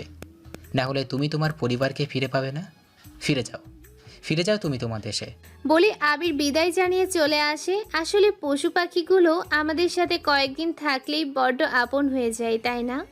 আবির বাইরে এসে নিজেকে পরিবর্তন হয়ে মুস্কানকে বিয়ে করে বাসর রাতে মুস্কানকে জড়িয়ে ধরে বলে, জানি না কে তুমি, চেষ্টা করিনি কখনো জানতে, জানি না থাকো কোথায়, হয়তো এই দেশে কোনো প্রান্তে, দেখিনি তোমায় কখনো, হয়তো তুমি অষ্টাদশী কোনো তরুণী কিংবা লেখকের উপন্যাসে যতনে গড়া কোনো মায়াবিনী, হয়তো তোমার টানা টানা দুটি চোখ পিষ্টে লুটোয় কালো কেশ, কাজলের আঁচড় চোখের তারায় মানায় হয়তো বেশ, হয়তো তোমার কণ্ঠ জুড়ে সুমিষ্ট সুর করে খেলা মায়াবিনী, হয়তো মুখখানি দেখে লুটোই শান্তবেলা, যদিও বা হয়তো দেখবো না তোমার, তবুও পড়েছি প্রেমে আমি, যে শুধু মুগ্ধ হয়েছি দুর্বোধ্য তোমার নামে।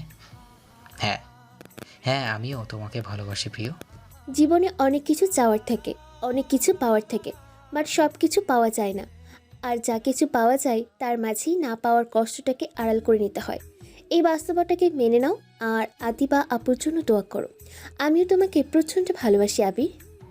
আবির মুস্কানকে শক্ত করে জড়িয়ে ধরে, বেঁচে থাকুক এরকম নিঃস্বার্থভাবে ভালোবেসে যাওয়া ভাইগুলো।